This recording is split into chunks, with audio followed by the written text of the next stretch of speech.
souvenez du film Le Cercle des Poètes Disparus? Eh bien, vous savez, à un moment, Robin Williams est en face de sa classe et puis dit à ses élèves, regardez votre environnement. Ils regardent leur classe et dit, maintenant, montez sur la table. Et donc, les élèves montent sur la table et Robin Williams dit, est-ce que votre environnement a changé? Non, il n'a pas changé, c'est toujours le même. Est-ce que votre vision de votre environnement a changé? Oui, totalement. Eh bien, aujourd'hui, je suis persuadé qu'on a commencé à monter sur la table et qu'on va, grâce à une nouvelle vision, pouvoir agir autrement. Philippe Valette, directeur général de Nausicaa. On a créé la plateforme Océan Climat avec des scientifiques, des industriels, des ONG. Et il s'agit pour nous d'essayer de pousser l'océan pour qu'il soit plus au cœur des négociations. Les océans, c'est le grand régulateur du climat. C'est le grand répartiteur de chaleur, il absorbe 25% du CO2 qu'on émet en excès. Il fournit au passage d'ailleurs 50% de l'oxygène qu'on respire. Et puis l'océan, il est très impacté par le changement climatique. On a mesuré jusqu'à 700 mètres de profondeur l'augmentation de température, ce qui est considérable. En absorbant notre CO2, eh bien l'océan s'acidifie.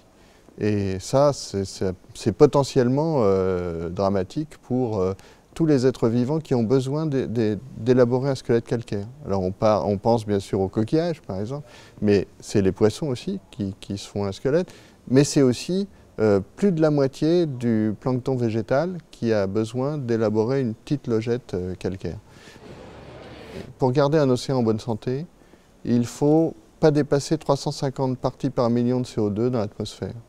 Or, on est à 400. Ce que l'on pense, c'est qu'il va falloir trouver des systèmes complémentaires de façon à mettre au point une technologie ou des technologies qui permettent d'absorber le CO2 qui est déjà dans l'atmosphère. Quand vous pensez que la Chine et les États-Unis sont rentrés dans le jeu, alors que ce qui a énormément bloqué à Copenhague, c'est quand même ces deux pays, on progresse d'une façon extraordinaire. Donc moi je suis plutôt optimiste, je suis persuadé, et d'ailleurs maintenant on sait qu'il va se passer des choses à Paris et qu'il y aura des conclusions intéressantes. Ce qu'il faut, c'est réussir à progresser encore un peu et il y aura des progrès.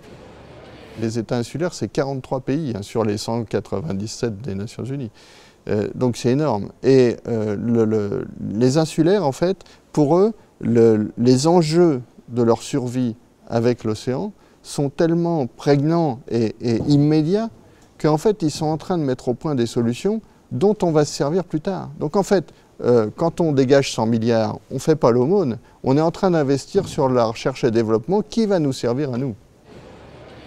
Je pense que cette crise, il faut plutôt la considérer comme une opportunité. C'est vraiment, on est vraiment à une rotule, vous voyez, de la vie de l'humanité.